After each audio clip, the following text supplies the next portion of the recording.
आज मैं आपको एक ऐसे व्यक्ति की कहानी सुनाने जा रहा हूं जो अपने जीवन की समस्याओं और भ्रम में फंसा हुआ था। जैसे महाभारत में अर्जुन कुरुक्षेत्र के युद्ध में भ्रमित थे, वैसे ही यह व्यक्ति अपने निर्णयों और कर्तव्यों को लेकर दुविधा में था। लेकिन जैसे भगवान श्री कृष्ण ने अर्जुन को ज्ञान दिया, वैसे ही उसे भी दिव्य मार्गदर्शन प्राप्त हुआ। आइए जानते हैं उसकी कहानी। यह कहानी है रोहन नामक एक युवा की।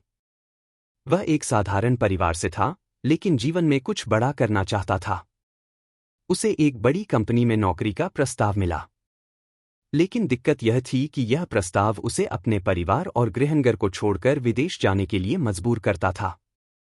दूसरी ओर, उसका परिवार चाहता था कि वह यहीं रहे और पारिवारिक व्यवसाय में हाथ बंटाए। रोहन के पिता बूढ़े हो चुके थे और चाहते थे कि उनका बेटा उनकी जिम्मेदारियां संभाले। रोहन दोनों स्थितियों में उलझा हुआ था। यदि वह विदेश जाता तो उसके सपने पूरे हो सकते थे। यदि वह परिवार के साथ रहता तो वह अपनी जड़ों को नहीं छोड़ता। उसके मन में लगातार सवाल उठते रहे। क्या मेरा कर्तव्य अपने सपनों की ओर है, या मेरा कर्तव्य मेरे परिवार के प्रति है? यदि मैं अपने सपनों के पीछे जाऊं तो क्या यह स्वार्थ होगा?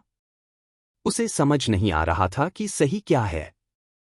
एक दिन निराश होकर वह एक शांत स्थान पर गया और मन ही मन भगवान से प्रार्थना करने लगा। हे प्रभु, मुझे मार्ग दिखाइए। मैं क्या करूं? रोहन की प्रार्थना सुनकर उसकी अंतरात्मा में एक दिव्य आवाज गूंजने लगी। उसे ऐसा महसूस हुआ जैसे भगवान श्री कृष्ण स्वयं उससे बात कर रहे हों। दिव्य आवाज, गंभीर और शांत स्वर। हे रोहन, तेरा यह भ्रम ठीक वैसा ही है जैसा अर्जुन का था। तू यह समझने में असमर्थ है कि तेरा सच्चा कर्तव्य क्या है। मैं तुझे ज्ञान देता हूं। तू यह सोच रहा है कि तुझे अपने सपनों का पीछा करना चाहिए या परिवार के प्रति अपना दायित्व निभाना चाहिए। लेकिन सत्य यह है कि कर्म से बड़ा कुछ नहीं है। गीता में मैंने अर्जुन से कहा था, कर्मण्येवाधिकारस्ते मा फलेषु कदाचन। तुझे अपने कर्म करने का अधिकार है, लेकिन फल की चिंता तुझे नहीं करनी चाहिए। याद रख, सपने देखना गलत नहीं है, लेकिन यह भी जानना जरूरी है कि तेरे सपनों का उद्देश्य क्या है। यदि तेरे सपने केवल तेरा अहंकार तृप्त करने के लिए हैं, तो वे अधर्म हैं। लेकिन यदि तेरे सपने तुझे और दूसरों को लाभ पहुंचाने के लिए हैं, तो वे धर्म हैं। रोहन ने पूछा, हे प्रभु, तो क्या मैं अपने परिवार को छोड़ दूं?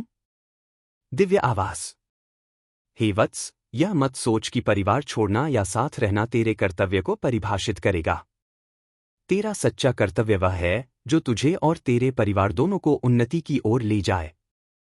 यदि तुझे विदेश जाकर कुछ सीखने का अवसर मिलता है तो इसे छोड़ना मूर्खता होगी। लेकिन अपनी नई उपलब्धियों को अपने परिवार और समाज के लिए उपयोग न करना, यह भी अधर्म होगा। संतुलन ही जीवन का सत्य है। अर्जुन को भी यही बताया था कि लड़ाई से भागना उनका धर्म नहीं है। तुझे भी अपने सपनों और परिवार के प्रति समान रूप से समर्पित रहना होगा। तुझे एक रास्ता चुनना होगा जो दोनों को जोड़ सके। दिव्य मार्गदर्शन सुनने के बाद रोहन के मन से भ्रम दूर हो गया। उसने भगवान के विचारों को अपने जीवन में लागू करने का निर्णय लिया। उसने विदेश जाकर नौकरी स्वीकार की, लेकिन यह वादा किया कि जो भी अनुभव और ज्ञान वह वहां से प्राप्त करेगा, उसे अपने परिवार और समाज की भलाई के लिए उपयोग करेगा। उसने नियमित रूप से अपने माता पिता से बात करने और उनकी देखभाल सुनिश्चित करने का प्रण लिया। उसने अपने सपनों और परिवार के दायित्वों के बीच संतुलन बनाया। कुछ वर्षों बाद रोहन ने अपने परिवार के व्यवसाय को नई ऊंचाइयों पर पहुंचाया और अपने सपनों को भी जिया।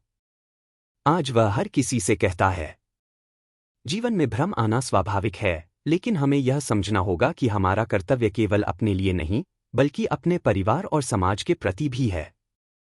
संतुलित दृष्टिकोण अपनाने से ही हम सच्ची सफलता और शांति पा सकते हैं। भाइयों और बहनों, यह कहानी हमें सिखाती है कि जीवन में कभी भी किसी निर्णय को लेकर घबराएं नहीं। भगवान हमेशा हमारे साथ होते हैं और हमें सही मार्ग दिखाते हैं। गीता का यह उपदेश हमेशा याद रखें। योग कर्मसु कौशलम, अर्थात जो कर्म कुशलता से और सच्चे हृदय से किया जाए, वही सच्चा धर्म है। तो यदि आप भी अपने जीवन में किसी भ्रम या दुविधा का सामना कर रहे हैं, तो भगवान को पुकारें और अपनी अंतरात्मा की आवाज सुनें।